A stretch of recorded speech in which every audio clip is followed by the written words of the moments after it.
Hello friends, आज के हम इस वीडियो में सीखने वाले हैं कि किसी भी तरीके की लोन एंट्री को अपनी बुक्स में कैसे रिकॉर्ड किया जाता है। ये हमारे फाइनेंशियल ईयर क्लोजर गाइड का 5th नंबर वीडियो है। फाइनेंशियल ईयर क्लोजर गाइड में हमने 30 पॉइंट लिए थे, 30 इंपॉर्टेंट पॉइंट्स जो कि एक अकाउंटेंट को फाइनेंशियल ईयर क्लोज करने से पहले करने चाहिए।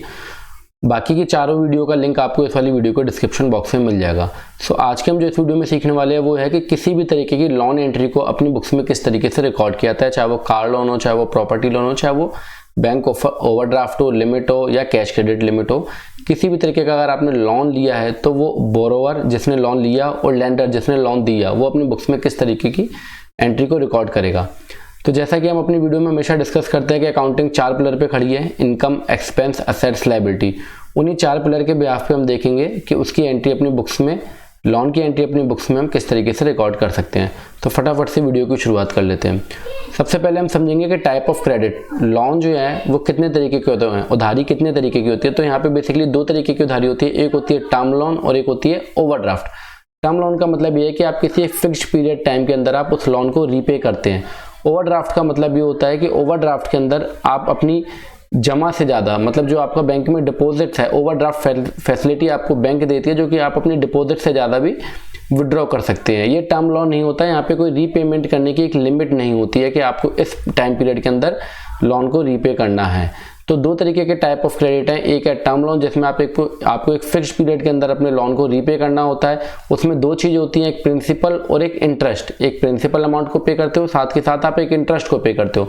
ओवरड्राफ्ट के अंदर कोई ऐसा फिक्स्ड टाइम पीरियड नहीं होता कि आपको इस लोन पीरियड, इस समय के अंदर, इस समय अवधि के अंदर आपको लोन को रीपे करना है। तो वहाँ पे प्रिंसिपल अमाउंट नहीं होता, वहाँ पे केवल और केवल इंटरेस्ट होता है, क्योंकि आप जितनी लिमिट का यूज़ करोगे, जितनी अमाउंट का आप यूज़ करोगे उतनी अमाउंट के ऊपर आपको इंटरेस्ट देना है। तो दोनों को ट्रीट करने का तरीका अलग है, क्योंकि टर्म लोन के अंदर आपके जो आप इंस्टॉलमेंट पे कर रहे हो उसके अंदर 2 पार्ट है, एक है आपका प्रिंसिपल का पार्ट और एक है आपका इंटरेस्ट का पार्ट। जबकि अगर ओवरड्राफ्ट की बात करें तो वहाँ पे जो आप रीपे करते हो वो केवल इंटरेस्ट को आप पे करते हो, जबकि आप जो रीपे करोगे तो वो आपकी जो लिमिट है वो कम होती जाएगी और जितनी कम होती जाएगी उतनी अमाउंट के ऊपर आपको इंटरेस्ट पे करना होगा। तो type of credit, term loan and overdraft. ठीक इसी तरीके से अगर नेचर ऑफ लोन की बात कर ले तो 2 तरीके के नेचर है, एक है पर्सनल लोन और एक है बिजनेस लोन। पर्सनल मतलब पर्सनल चीज़ों, पर्सनल से रिलेटेड जो भी आप लोन लेते हो वो पर्सनल लोन है। अपने से रिलेटेड जो भी आप लोन लेते हो पर्सनल लोन है। उसको आप P&L में एक्सपेंस के रूप में क्लेम नहीं कर सकते हो, उसको आप P&L में एक्सपेंस के रूप में क्लेम नहीं कर सकते हो। सीधी सी बात है कि पर्सनल लोन को आप अपने बिजनेस लोन में ना तो असेट्स में खड़ा करोगे, ना लायबिलिटी में, ना आप उसको एक्सपेंस में, ना इनकम में। तो पर्सनल लोन एक पर्सन से संबंधित हो गई और बिजनेस लोन जो है वो बिजनेस से संबंधित हो गया। और बिजनेस से जब लोन संबंधित होता है तो उसके ऊपर दी गई ब्याज को आप अपने प्रॉफिट एंड लॉस में, प्रॉफिट में से कम कर सकते हो, मतलब एक्सपेंस के रूप में आप उसे अपने प्रॉफिट में से कम कर सकते हो। दोबारा बताऊं, पर्सनल लोन को आप अपने बिजनेस के एक्सपेंस या बिजनेस के P&L या बिजनेस की बैलेंस शीट में नहीं ले आ सकते, क्योंकि एक पर्सन से संबंधित है। बिजनेस लोन को आप अपने P&L में ले जाओगे और अपने एक्सपेंस के रूप में उसको ट्रीट करोगे और अपने प्रॉफिट में से कम कर सकते हो। पर्सनल लोन को आप इनकम टैक्स में, अगर आपने होम से रिलेटेड, अपने हाउस से रिलेटेड अगर लोन लिया है, रिपेयर से रिलेटेड या नया खरीदने से रिलेटेड, तो आप उसको अपनी इनकम टैक्स में जो है आप डिडक्शंस के अंदर क्लेम कर सकते हो। अदरवाइज और कोई भी पर्सनल लोन है, जैसे क्रेडिट कार्ड होता है या कुछ भी है, तो उसको आप अपनी इनकम टैक्स में डिडक्शन के रूप में क्लेम नहीं कर सकते। पर्सनल लोन में केवल और केवल आप जो है होम लोन वाला जो पार्ट है आपका, वो आप अपने डिडक्शन में ATC में, ATEA में और सेक्शन 24 के अंदर आप क्लेम कर सकते हो। पर बिजनेस से रिलेटेड, चाहे आपका कार लोन हो, बिजनेस से रिलेटेड आपका लोन अगेंस्ट प्रॉपर्टी हो, बिजनेस से रिलेटेड कोई भी लोन होगा, तो उस लोन को आप जो है अपने एक्सपेंस में, एक्सपेंस के रूप में आप अपने प्रॉफिट में से कम कर सकते हो, चाहे वो सिक्योर्ड लोन हो और चाहे वो अनसिक्योर्ड लोन हो। तो नेचर ऑफ लोन की अगर बात करें तो 2 लोन है, एक पर्सनल लोन और एक बिजनेस लोन। पर्सनल लोन को आप एक्सपेंस के रूप में क्लेम नहीं कर सकते, केवल हाउस लोन वाला पार्ट छोड़ के। हाउस लोन वाला अगर पार्ट है तो वो आप अपने ATC या चैप्टर 6 के जितने भी रिडक्शन होते हैं आप उसमें उसको प्रिंसिपल अमाउंट और इंटरेस्ट अमाउंट को आप क्लेम कर सकते हो। जबकि दूसरी साइड बिजनेस लोन के अंदर, चाहे वो सिक्योर्ड लोन हो चाहे वो अनसिक्योर्ड लोन हो, उसमें आप जो इंटरेस्ट का पार्ट है वो आप अपने प्रॉफिट में से कम कर सकते हो, मतलब एक्सपेंस के रूप में आप उसको डाल सकते हो। बात करें अगर टर्म लोन की, क्योंकि 2 चीजें हमने समझी, एक टर्म लोन और एक ओवरड्राफ्ट, तो हम दोनों को ही समझेंगे। टर्म लोन की बात करें तो वहाँ पे कार लोन हो गई, लोन अगेंस्ट प्रॉपर्टी एक्सेट्रा हो गई। किसी भी तरीके का ऐसा लोन जो आपको एक समय अवधि के अंदर रीपे करना है वो आपका टर्म लोन है। तो टर्म लोन में अगर मैं बात करूं तो यहाँ पे दो चीज होती है, इन दी बुक्स ऑफ बोरोवर, क्योंकि मैंने आपको वीडियो की शुरुआत में बताया हम बोरोवर और लेंडर दोनों की बुक्स में एंट्री करेंगे। तो इन दी बुक्स ऑफ बोरोवर की अगर मैं बात करूं तो मैंने जैसा कि आपको बताया टर्म लोन में दो चीजें हैं, एक प्रिंसिपल अमाउंट और एक इंटरेस्ट अमाउंट, जबकि आपकी ओवरड्राफ्ट के अंदर ये चीज नहीं है। तो प्रिंसिपल अमाउंट जो है बोरोवर के लिए वो क्या होती है, अगर प्रिंसिपल अमाउंट को रीपे करते हो तो वो आपके लिए क्या है, लायबिलिटी है। जैसा मैंने आपको बताया कि हम 4 चीजों पर हमेशा फोकस देते हैं जो पिलर्स ऑफ अकाउंटिंग है, इनकम, एक्सपेंस, असेट्स, लायबिलिटी। तो उसी को मैं लेते हुए आगे हम एंट्रीज करेंगे। और अगर इंटरेस्ट अमाउंट की बात करूं तो वो आपके लिए एक्सपेंस है। दोबारा बताना चाहूंगा, प्रिंसिपल अमाउंट आपके लिए लायबिलिटी होती है, इंटरेस्ट अमाउंट आपके लिए एक्सपेंस होता है अगर ये बिजनेस लोन है। यहाँ पर्सनल लोन की बात नहीं हो रही, क्योंकि पर्सनल लोन को तो सीधा सीधा अगर आपका हाउस लोन वगैरह है तो आप उसको चैप्टर 6 के डायरेक्शन में क्लेम करते हो, अपनी इनकम टैक्स रिटर्न में उसको फिल कर दोगे। पर अगर आपका बिजनेस लोन है, बिजनेस से रिलेटेड आपने लोन लिया, चाहे वो कार लिया, चाहे वो आपने अपनी बिजनेस की प्रेमाइसिस के ऊपर आपने लोन लिया है, चाहे किसी भी तरीके का सिक्योर्ड और अनसिक्योर्ड लोन है, तो उसमें दो पार्ट हो गए, एक प्रिंसिपल अमाउंट, एक इंटरेस्ट अमाउंट। प्रिंसिपल अमाउंट आपकी क्या होती है, लायबिलिटी, उसको रीपे करना आपका लायबिलिटी होता है, और इंटरेस्ट अमाउंट आपका क्या होता है, एक्सपेंस होता है। तो चलिए हम इसको टैली सॉफ्टवेयर में करते हैं और एक स्टेटमेंट में आपको दिखाता हूँ और वहां से हम शुरुआत करेंगे। इस स्टेटमेंट में हम देख रहे हैं कि अमाउंट फाइनेंस जो है वो कितनी है, 3,28,426 रुपए, जबकि मेरे को रीपे कितनी करनी है, 47 इंस्टॉलमेंट में पे करनी है, 4,03,025 रुपए। तो अमाउंट फाइनेंस कितना किया गया है वो है 3,28,426 रुपए। आप कभी भी लोन करते हो, चाहे कार लोन लेते हो, चाहे और भी किसी तरीके का आप टर्म लोन लेते हो, तो आप जिसने आपको लोन दिया, जो लेंडर, आप उससे रीपेमेंट शेड्यूल ले सकते हो। क्या ले सकते हो, रीपेमेंट शेड्यूल, कि आपने किस किस तरीके से लोन को रीपे करना है। उस इंस्टॉलमेंट के पार्ट के अंदर आपकी प्रिंसिपल अमाउंट कितनी होगी और इंटरेस्ट अमाउंट कितनी होगी, जैसा कि ये लिखा हुआ है। मान लो ये 8575 की जो इंस्टॉलमेंट है, इसके अंदर प्रिंसिपल कितना है 6948 और इंटरेस्ट कितना है 1627। जब हम शुरुआती तौर पे जो हमारी EMI होती है, जो हमारी इंस्टॉलमेंट होती है, उसमें हम इंटरेस्ट अमाउंट पहले ज़्यादा पे करते हैं, और जो लास्ट की हमारी इंस्टॉलमेंट्स रहती है उसमें हमारा प्रिंसिपल अमाउंट ज़्यादा पे होता है। जैसे कि आप इन इंस्टॉलमेंट के अंदर देख रहे हो कि 8575 में आपकी जो शुरुआती इंस्टॉलमेंट्स है उसमें प्रिंसिपल अमाउंट देखेंगे आप कम है, आपका इंटरेस्ट अमाउंट ज़्यादा है। जबकि जब आप नीचे आते जाएंगे तो आपकी इंटरेस्ट अमाउंट जो है, ये इंटरेस्ट वाला कॉलम है, इंटरेस्ट अमाउंट कम होती जाएगी, प्रिंसिपल अमाउंट बढ़ती जाएगी। इसका मतलब ये है कि जो लेंडर है वो पहले अपनी इंटरेस्ट की वसूली करता है, बाद में अपने मूल की वसूली करता है। पहले ब्याज की वसूली करता है, फिर अपने मूल की वसूली करता है। तो यहाँ पे हमने देखा जो हमें फाइनेंस हुआ है वो अमाउंट कितना है 3,28,426 रुपए, जो कि मेरी लायबिलिटी है। जबकि जो इंटरेस्ट का पार्ट है, ये मेरा क्या है, ये मेरे लिए एक्सपेंस है। तो अब हम इसकी एंट्री बोरोवर की बुक में, जिसने उधार लिया उसकी बुक में कैसे की जाती है वो देखेंगे। तो हम टैली सॉफ्टवेयर पे आए, यहाँ पे हमने एक कंपनी क्रिएट कर रखी है, लॉन एंट्री बोरोवर। तो हम चीजें हैं, एक परचेजर, एक सेलर और एक लेंडर। एक परचेजर मतलब कि बोरोवर हो गया जो कि गुड्स को परचेज कर रहा है, चाहे वो कार हो सकती है, चाहे वो और कोई चीज हो सकती है। एक सेलर जो कि उसको सेल कर रहा है, और एक है लेंडर जो कि उसको फाइनेंस कर रहा है। तो लेंडर जो होता है डायरेक्टली पैसा किसको देता है, सेलर को देता है, और वो जो पैसा वो देता है वो आपके पास लायबिलिटी के रूप में स्टैंड हो जाता है। तो वन बाय वन सब चीज़ों को समझ लेते हैं। हम एग्जांपल लेते हैं कि हमने कार परचेज की, हमने एंट्री क्रिएट कर दी कार, फिक्स्ड असेट्स। यहाँ पे अभी GST पे हम फोकस नहीं कर रहे हैं, हालांकि आप कार के ऊपर जो है GST वो आप क्लेम नहीं कर सकते अगर आप ट्रांसपोर्टर नहीं है। तो हमने यहाँ पे कार ले ली, कार हमने मान लो यहाँ पे जो हमारी अमाउंट है 328 है, कार हमारी है 6 लाख रुपीज की, ठीक है। और यहाँ पे जो सेलर है उसका हम नाम ले लेते हैं XYZ एंड कंपनी। ये हमारा कौन हो गया, सन्ड्री क्रेडिटर हो गया।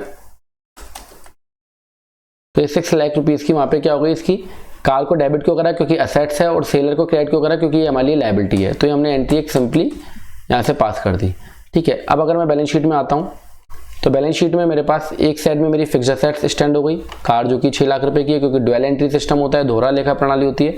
और एक साइड मेरी लायबिलिटी के अंदर क्या हुआ, सन्ड्री क्रेडिटर स्टैंड हो गए 6 लाख रुपए के। अब क्या हुआ, मैंने इसको फाइनेंस करा लिया। फाइनेंस में क्या करा, मैंने कुछ डाउन पेमेंट पे किया और कुछ पैसा मैंने जो है लेंडर से उधार ले लिया। तो हम अगेन वाउचर में आएंगे, या हम सिंपली पहले एक बार हम पेमेंट में एंट्री पास कर लेते हैं, जो कि मैंने डाउन पेमेंट पे किया है। तो डाउन पेमेंट के लिए मैंने XYZ को डेबिट किया। 6 लाख की मेरी कार थी, 3,28,426 मैंने लॉन किया। तो मैं कैलकुलेटर ओपन कर लूंगा, 6 लाख माइनस 3,28,426, तो ये हमारा निकल आया है 2,71,574 रुपये, जो कि मैंने डाउन पेमेंट के रूप में पे किया। ये मैंने क्या करा है, बैंक से पे करा, क्योंकि ये मैं अपने बैंक से पे करूंगा। तो मैंने बैंक अकाउंट ले लिया यहाँ पे, बाकी के भी रजिस्ट्रेशन चार्ज, इंश्योरेंस चार्जेस, ये सब आप क्या करते हो अपने आप से बैंक से पे करते हो, तो उसकी एंट्रीज भी आपको पोस्ट करनी है। पर यहाँ पे अभी हमारा वो एंट्रीज को फोकस नहीं है, हमारा मेन है लोन एंट्री को फोकस करना। तो मैंने यहाँ पे बैंक अकाउंट लिया एक,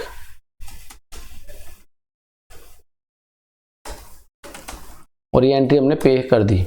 अब अगर मैं XYZ का लेजर देखता हूं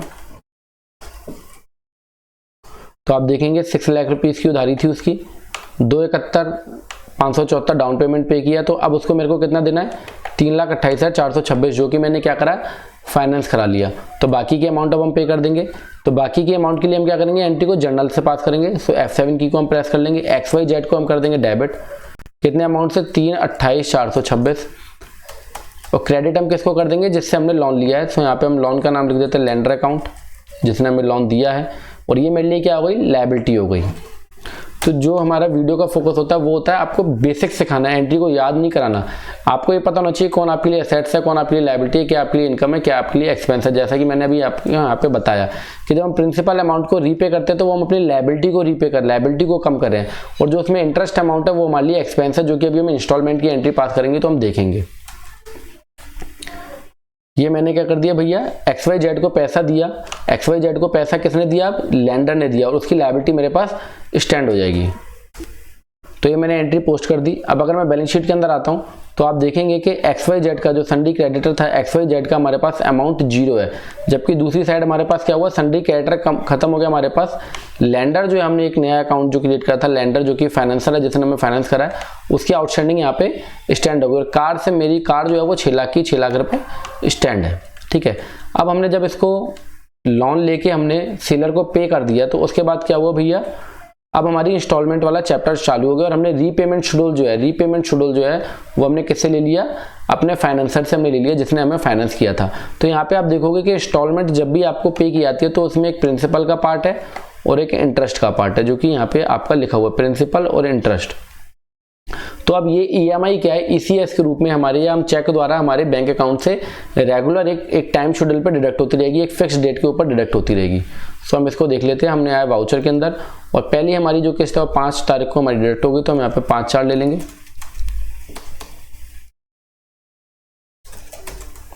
और यहाँ पे अब हम क्या करेंगे कि XYZ को हम क्या करें, वो सॉरी लैंडर अकाउंट को हम क्या करेंगे, डेबिट करेंगे। अब ये हमारी एंट्री जाएगी वो F5 पेमेंट में जाएगी, क्योंकि अब हर किस्त जब भी डिडक्ट होगी, एवरी किस्त पे हमारा क्या होगा कि बैलेंस बैंक से डिडक्ट होगा, और बैलेंस बैंक से कम होता है, मतलब पैसा जा रहा है तो पेमेंट के वाउचर के अंदर एंट्री जाएगी। तो लैंडर अकाउंट हमारी टोटल इंस्टॉलमेंट कितनी जा रही है, 8575, हमारे बैंक से कितनी डिडक्ट हो रही है, 8575 हमारी, मतलब 8575 रुपए। पर मेरी आउटस्टैंडिंग कितनी कम हो रही है, तो प्रिंसिपल अमाउंट कितना कम हो रहा है, 6948। 8575 टोटल इंस्टॉलमेंट है, जिसमें 6948 प्रिंसिपल का पार्ट है और 1627 इंटरेस्ट का पार्ट है। तो ये हर एक एंट्री मेरे को रीपेमेंट शेड्यूल में से देख के अपनी एंट्री को पोस्ट करना पड़ेगा, क्योंकि अगर आप बैंक स्टेटमेंट में देखोगे तो बैंक के स्टेटमेंट में आपकी एक लमसम अमाउंट डिडक्ट हो रही होगी, जो कि आपकी इंस्टॉलमेंट की अमाउंट है, फिक्स्ड अमाउंट। यहाँ पे आपको बैंक स्टेटमेंट में बाइफरकेशन नहीं मिलेगा, तो इसके लिए आपको रीपेमेंट शेड्यूल जो है वो अपने लैंडर से लेना पड़ेगा। तो ये रीपेमेंट हमने शेड्यूल ले लिया, और लैंडर की जो आउटस्टैंडिंग है वो पहले इंस्टॉलमेंट में 6948 लेस हो रही है, जबकि दूसरी इंस्टॉलमेंट के लिए हम एक नया लेजर क्रिएट करेंगे ऑल्ट-सी से, interest on car loan account. ये हमारे लिए एक्सपेंस है, जैसा कि मैंने अभी आपको यहाँ पे बताया।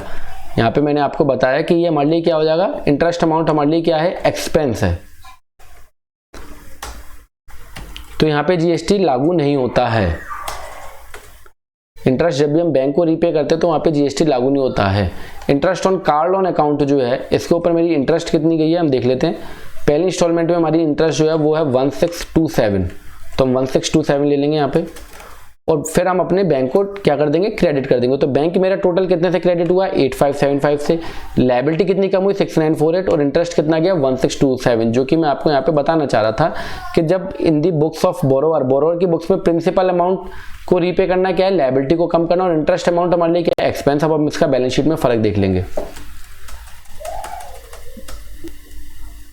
तो ये मेरी एंट्री पोस्ट हो गई पहली इंस्टॉलमेंट की। मैं अगर बैलेंस शीट में आता हूँ तो देखिए लैंडर जो है, जो जिससे मैंने फाइनेंस लिया था, जिससे मैंने अमाउंट लिया था, वहाँ पे मेरी जो आउटस्टैंडिंग जो कितनी कम हुई, 6948।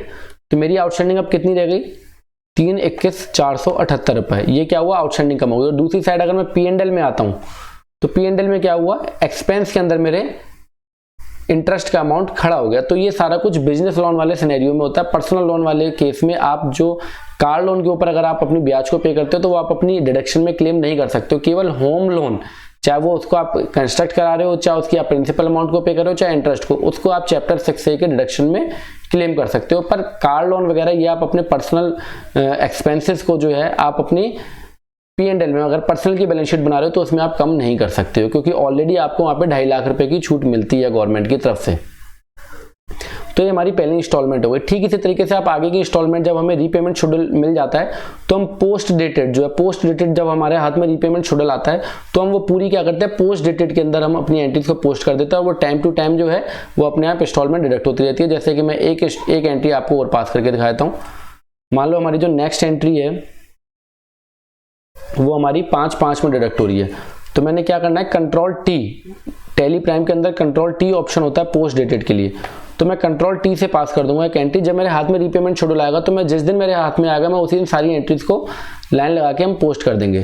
तो 5/5 हमारी जो है एंट्री पोस्ट हो जाएगी। तो यहाँ पे हम दोबारा लेंगे लेंडर अकाउंट। लेंडर अकाउंट हमारी जो इंस्टॉलमेंट कम हो रही है, लायबिलिटी कितने रुपए से कम हो रही है, 5,666 से, 5,666 हमने लिया। Then interest on car loan ये हमारा कम हो रहा है 2,909, तो 2,909 हम ले लेंगे और साथ में बैंक को कर देंगे। बैंक हमेशा एक फिक्स्ड अमाउंट से जो आपका क्रेडिट होगा। तो अब आप हमने क्या करा, पोस्ट डेटेड एंट्री पास कर दी। इसका फर्क मेरे अभी बैंक अकाउंट में नहीं आया। अभी मेरे बैंक अकाउंट में केवल एक ही किस्त कम हुई है। क्यों कम हुई है? अभी मेरे बैंक अकाउंट में क्या है कि एक ही किस्त कम हुई है, क्योंकि हमने पोस्ट डेटेड पोस्ट किया है। जब मैं इसको 5 मई में आऊँगा, तो मेरी दूसरी किस्त भी ऑटोमेटिकली यहाँ पे जो है वो रिफ्लेक्टेड हो जाएगी अपने आप। ठीक है। सो गाइस इस तरीके से आप पोस्ट डेटेड एंट्री पोस्ट कर दोगे सारी, और इस तरीके से आप रीपेमेंट शेड्यूल के बिहाफ पे बोरोवर की बुक्स में, जिसने की उधार लिया उसकी बुक्स में आप इस तरीके से एंट्री कर दोगे। अब नेक्स्ट पार्ट में हम देखेंगे कि लेंडर जिसने की पैसा दिया है वो अपनी बुक्स में एंट्री कैसा करेगा। और सेलर का तो कोई मतलब नहीं, क्योंकि सेलर को तो पूरा पैसा ऑलरेडी मिल चुका है। इससे पहले मैं आपको बताना चाहूंगा कि हमने एक पेड कोर्स स्टार्ट कर दिया है आप लोगों की सपोर्ट और आप लोगों की डिमांड के ऊपर, जिसमें हम कंप्लीटली टैली, GST, TDS और इनकम टैक्स सिखा रहे हैं। बहुत ही लिमिटेड सीट है, ऑलरेडी वहाँ पे काफी एडमिशन हो चुके हैं। 5 मई तक जो है एडमिशन ओपन रहेंगे, उसके बाद एडमिशन क्लोज हो जाएंगे। तो इसके अंदर हम जो सीखने वाले हैं वो टैली सॉफ्टवेयर, GST, TDS और इनकम टैक्स सीखने वाले हैं। कोर्स की फीस जो है वो केवल फर्स्ट बैच के लिए जो फीस है वो है 4,900 रुपए। आप पेमेंट कैसे करना है और सारी जानकारी जो आप हमारे व्हाट्सएप नंबर 7252033025 पे व्हाट्सएप करके आप हमसे जानकारी इसकी ले सकते हैं। अब हम सीखते हैं कि term loan in the books of lender, lender की बुक्स में किस तरीके से एंट्री होगी। तो मैंने एक टैली जो है और ओपन कर ली है, वो मैंने टैली ओपन कर ली है, लोन एंट्री लेंडर। तो जब लेंडर ने जो पैसा दिया वो अपनी बुक्स में किस तरीके से एंट्री करेगा। तो लेंडर ने जब हमें जब लेंडर ने हमें पैसा दिया तो वो क्या करेगा, एक अकाउंट क्रिएट करेगा, Alt+C बोरोवर अकाउंट। अब यहाँ पे क्या होता है, जो लेंडर होते हैं, जो फाइनेंस कंपनी होती है, उनके ऑलरेडी सॉफ्टवेयर्स होते हैं। तो यहाँ पे वो इस तरीके से जरूरी नहीं है एंट्री पोस्ट करे। तो मैं तो आपको केवल बेसिक्स जो फंडा है, जो हमारी बुक्स में क्या इंपैक्ट पड़ेगा, एसेट्स होगा कि इनकम होगा कि एक्सपेंस होगा, लायबिलिटी होगा, वो मैं यहाँ पे आपको सिखा रहा हूँ। तो बोरोवर अकाउंट जो है वो लेंडर के लिए, जिसने पैसा उधार दिया उसके लिए क्या है, वो असेट्स है, या वो उसको लोन एंड एडवांसेस के अंदर भी ले सकता है। लोन एंड एडवांसेस असेट्स में उसने उसको ले लिया, Ctrl+A प्रेस करा। कितना उसने उधार दिया भैया, तो यहाँ पे हम देख लेते हैं 3,28,426 रुपए, 348,246। ठीक है। और ये उसने क्या करा, अपने बैंक अकाउंट से पे करा, क्योंकि भैया वो पैसा किससे देगा, बैंक अकाउंट से देगा। तो ये पैसा उसने पे कर दिया बैंक अकाउंट से। ये एंट्री हमने किस में पास की, लेंडर की बुक्स में। अब मैं अगर बैलेंस शीट में आता हूँ तो यहाँ पे आप देखेंगे लोन एडवांसेस के अंदर 328,426 और बैंक अकाउंट जो है वो माइनस, क्योंकि अभी हमने बैंक अकाउंट्स में और एंट्री पोस्ट नहीं किया है। तो ओवरऑल असेट साइड में मेरा 3,28,426 रुपए आ गया। जैसा कि मैंने आपको बताया, टर्म लोन में लेंडर की बुक्स में प्रिंसिपल अमाउंट क्या होता है, असेट्स होता है। प्रिंसिपल अमाउंट जब हमें मिलेगा, रीपे होगा, जब हमारे पास आएगा, तो मेरे लिए असेट्स मेरी कम होती जाएगी। और इंटरेस्ट का अमाउंट जो मेरे पास आएगा वो मेरे लिए क्या है, इनकम। बोरोवर के लिए इंटरेस्ट का अमाउंट क्या होता है, एक्सपेंस, और लेंडर के लिए इंटरेस्ट का अमाउंट क्या होता है, इनकम होता है। तो हम इसकी एंट्रीज पास कर लेते हैं। हमारे वाउचर में पैसा मेरे पास, जब पहली किस्त का पैसा आएगा तो F6 की को मैंने प्रेस किया, क्योंकि पैसा आ रहा है। और पहली किस्त का पैसा हम देखते हैं किस तरीके से लेंडर अपनी बुक्स में चढ़ाएगा। तो ये इंस्टॉलमेंट की अमाउंट है 8575। तो वो क्या करेगा, अपनी बुक्स के अंदर आया और उसने क्या करना है, बोरोवर अकाउंट जिसको कि पैसा उधार दिया था, उससे पहला प्रिंसिपल अमाउंट कितना आया है, 6948, तो 6948 से क्या होगा कि भैया इसकी अमाउंट कम हो जाएगी। दूसरी तरफ interest received on car loan, ये हो गया आपकी इनकम।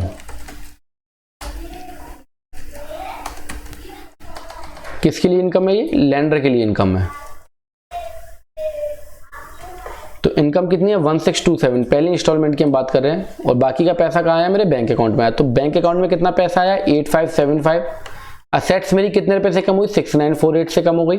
और इंटरेस्ट जो मेरे को मिला वो कितना मिला? ये मेरी अर्निंग है। इंटरेस्ट का पार्ट मेरी क्या है? अर्निंग है, क्योंकि 6948 तो ऑलरेडी मेरी जेब से पैसा गया ही था, तो वो तो मेरी असेट्स, जो मैंने पैसा दिया था, मेरे पास पैसा द्वारा रिकवर हो रहा है, तो वो मेरे लिए इनकम नहीं है, क्योंकि वो तो पैसा मैंने ऑलरेडी पे किया था।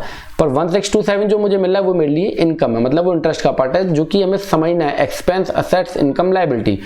तो बोरोवर के लिए क्या था? इंटरेस्ट, एक्सपेंस था। लेंडर के लिए इंटरेस्ट क्या है? इनकम है। तो ये एंट्री हमारी हो गई कंप्लीट। इसी तरीके से हमने दूसरी एंट्री भी पास कर लेनी, जो 5 मई 2021 में। तो यहाँ पे हम चाहे उसको आप पोस्ट डेटेड में भी पास कर सकते हो, वाउचर में आए, और 5/5 में हम पोस्ट कर लेंगे इसको। बोरोवर अकाउंट हमारी यहाँ पे कितनी कम हो रही है? 5666। तो 5666 से हमारी असेट्स कम होगी। Interest on receive on car loan, वो कितना है हमारा? 2909। तो 2909 हम यहाँ पे ले लेंगे। बैंक अकाउंट में हमारे पास पैसा आ गया। तो अब अगर मैं यहाँ पे देखूँ बोरोवर के अकाउंट में, हम P&L देख लेते हैं एक बार पहले। P&L में आप देखोगे इनकी इनकम कितनी हो गई? इंटरेस्ट से इनकम हो गई 4536 रुपए। इंटरेस्ट से इनकम कितनी हो गई? 4536 रुपए। दूसरी तरफ अगर बैलेंस शीट में आओगे तो इतने रुपए से जो असेट्स है, असेट्स जो है वो जो एंट्रीज थी प्रिंसिपल अमाउंट, वो इतने रुपए से कम हो गया। तो 3,15,812 रुपए लेंडर के अकाउंट में बोरोवर का अकाउंट है। और ठीक इसी तरीके से अगर मैं बोरोवर के अकाउंट में आऊं और यहाँ पे अगर मैं लेंडर देखूंगा, क्योंकि हमने 5वें महीने की एंट्री पोस्ट की थी, तो यहाँ पे कितना है? 3,15,000 रुपए। ये किसका अकाउंट है? लेंडर का अकाउंट है। किसका अकाउंट है? लेंडर का अकाउंट है। किसकी बुक्स में? बोरोवर की बुक्स में। ठीक है। और ठीक इसी तरीके से बोरोवर की बुक्स में, लेंडर की बुक्स में जो बोरोवर का अकाउंट है वो भी है 3,15,000, मतलब दोनों फिगर्स आपस में मैच हो रही है। सो जो मेन मोटिव है आपको समझाने का वो ये है कि टर्म लोन में जब आप रीपे करते हो तो उसमें एक प्रिंसिपल अमाउंट है, एक इंटरेस्ट अमाउंट है। इंटरेस्ट जो पैसा उधार दे रहा है उसके लिए इनकम है, और जो पैसा उधार ले रहा है उसके लिए एक्सपेंस है। तो इस तरीके से हम टर्म लोन की एंट्री, चाहे वो पर्सनल लोन हो, चाहे वो कार लोन हो, चाहे वो और भी किसी तरीके का लोन हो, सिक्योर्ड लोन हो, अनसिक्योर्ड लोन हो, इस तरीके से हम इनकी एंट्रीज को पोस्ट कर सकते हैं। अब बात करते हैं बैंक ओवरड्राफ्ट लिमिट या कैश क्रेडिट जिसको बोलते हैं। तो इस केस में आपको क्या करना होता है कि लोन नहीं होता है, एक तरीके से आपके लिए क्या है? Overdraft facility. और ओवरड्राफ्ट फैसिलिटी में आप क्या करते हो कि इंटरेस्ट अमाउंट को जो है वो रेगुलर बेस पे मंथ एंड में उसको पे कर देते हो। बाकी लायबिलिटी जो आपकी लोन वाली पार्ट है वो आपका जैसे जैसे आप पैसे को पे करते आते हो उतना कम होता आता है, और जितना कम होता है उतने के ऊपर ब्याज चार्ज होती जाएगी। तो एक बार हम इसकी भी एंट्री पोस्ट करके देख लेते हैं। अगर मान लो मेरे को अपनी ओवरड्राफ्ट के ऊपर अगर इंटरेस्ट पे करना पड़ रहा है तो मैं किससे पे करूंगा? वो F5 जनरल F5 पेमेंट के अंदर आऊंगा। और ये अमूमन क्या होता है कि आपकी मंथ एंड पे एंट्री आती है। ये आप इसके लिए एक लेजर बनाएंगे, इंटरेस्ट ऑन ओडी अकाउंट, और ये आपके लिए एक्सपेंस रहता है। GST इस पर कोई एप्लीकेबल नहीं होता है। तो ये मैंने पे करा और ये मेरे बैंक से डिडक्ट होगी। तो ये सिंपली ओवरड्राफ्ट की एंट्री सिंपली होती है। जैसे जैसे आप पैसा जमा करते आते हो उतनी आपकी लिमिट कम होती जाती है, और लिमिट जितनी कम होगी, जितनी कम आप यूज़ करोगे उतनी कम यूज़ के ऊपर आपको इंटरेस्ट पे करना होगा। तो ये नॉर्मली इंटरेस्ट की एंट्री पास करनी होती है। इसमें आपको प्रिंसिपल अमाउंट और इंटरेस्ट अमाउंट को बाइफरकेट करने की कोई भी किसी तरीके की जरूरत नहीं होती है। सो गाइस, आशा करते हैं आपको वीडियो समझ में आया होगा, और बाकी आप अपडेट रहने के लिए हमारे टेलीग्राम चैनल पर हमें ज्वाइन कर सकते हो। ये वीडियो देखने के लिए आप सभी लोगों का धन्यवाद।